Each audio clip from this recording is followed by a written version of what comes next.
एक बार परमेश्वर ने यिर्मयाह भविष्यद्वक्ता से कहा कि उठ और मैं जहाँ तुझे भेजता हूँ तू वहाँ जा।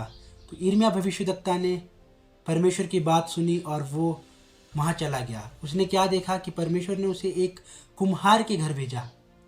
कुम्हार क्या करता है कि वो एक मिट्टी का बर्तन बना रहा है, और मिट्टी का बर्तन जब वो बना रहा था तो उस मिट्टी का बर्तन की कुम्हार से थोड़ी जो शेप है वो बिगड़ गई।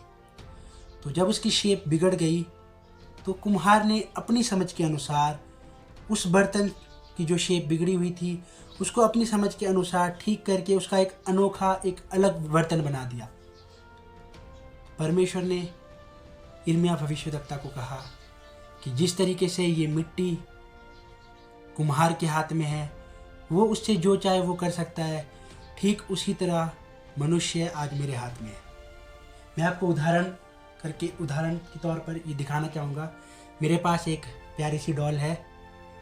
ये एक डॉल है जो कि बनाई गई है इंसान के द्वारा। ये मेरे हाथ में है। अभी ये मेरे हाथ में है तो मैं इसके साथ कुछ भी कर सकता हूँ। मैं इसे कहीं से भी फाड़ सकता हूँ, मैं चाहे तो इसे जला सकता हूँ, यानी कि इसके साथ कुछ भी कर सकता हूँ। या मैं इसे और भी अच्छे अच्छे कपड़े पहनाकर इसे सजा सकता हूँ, क्योंकि ये मेरे हाथ में है। ठीक उसी तरीके से परमेश्वर ने यिर्मयाह को कहा कि जिस तरीके से कुम्हार के हाथ में वो मिट्टी का बर्तन है, उसी तरीके से संपूर्ण मनुष्य जाति मेरे हाथ में है। यदि वो अपनी मनमानी करती है तो मैं कुछ भी कर सकता हूँ। यानी कि यदि हम आज भी अपनी मनमानी करें, पापों में डूबे रहे, तो परमेश्वर हमें कुछ भी कर सकता है। परमेश्वर हमारा नाश कभी भी कर सकता है।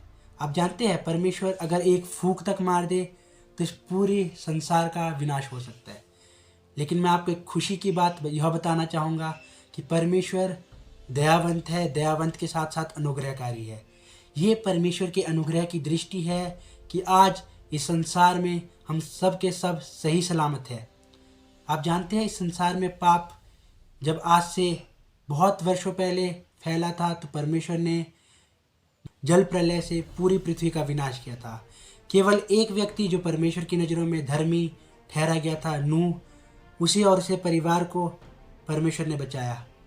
परमेश्वर ने नूह से कहा कि तू अपने लिए एक किश्ती बना, एक नाव बना और उसमें तू जा, अपने पूरे परिवार को उसमें ले जा, और इस संपूर्ण सृष्टि में जितने भी जीव जंतु हैं उनमें से दो दो, एक नर और एक मादा करके तू उन सबको भी अपने साथ ले जा।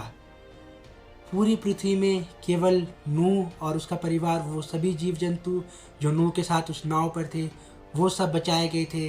बाकी सब के सब विनाश हो गए। जी हाँ, परमेश्वर हमें विनाश करने की सामर्थ्य रखता है, लेकिन आप याद रखिए, परमेश्वर दयावान है, परमेश्वर अनुग्रह करता है। यदि आप आज जिस तरीके से परमेश्वर कहता है कि तुम भी ठीक मिट्टी के बर्तन की तरह मेरे हाथों में हो, यदि हम आज परमेश्वर की नज़रों में एक अच्छा मिट्टी का बर्तन बनेंगे तो उसकी एक खासियत होती है। बाइबल हमें बताती है, यदि हम पढ़े 2 कुरिन्थियों 4 अध्याय उसका 7वां वचन, तो वहाँ पर लिखा है, मैं आपके सामने पढ़ना चाहूँगा। वहाँ पर लिखा है कि परंतु हमारे पास वो धन मिट्टी के बर्तनों में रखा है कि यह असीम सामर्थ हमारी ओर से नहीं वरन परमेश्वर की ओर से ठहरे। जी हाँ, परमेश्वर मिट्टी के बर्तन में वो धन यानी कि वो असीम सामर्थ्य को रखता है। यदि आप परमेश्वर की नज़रों में अच्छे बने रहोगे, यदि आप परमेश्वर की नज़रों में उसके आज्ञाकारी बने रहे, तो परमेश्वर वो धन जो परमेश्वर की ओर से यानी कि असीम सामर्थ्य आपके अंदर रखेगा। और जब आपके अंदर वो असीम सामर्थ्य होगी तो दुनिया की जो भी परेशानियाँ आपके सामने आए, दुनिया की जो भी रुकावटें आपके सामने आए, आपको सफल होने से कोई भी नहीं रोक पाएगा। जी हाँ मेरे प्रियो, ये समय है कि आज हम परमेश्वर के सामने आए। यदि हमसे कोई भी पाप हुआ, यदि हमसे कोई भी गुनाह हुआ है, तो आज आप परमेश्वर से, प्रभु यीशु मसीह से क्षमा मांगिए, क्योंकि वो दया करने वाला है, वो अनुग्रह करने वाला है, वो आपको क्षमा करेगा।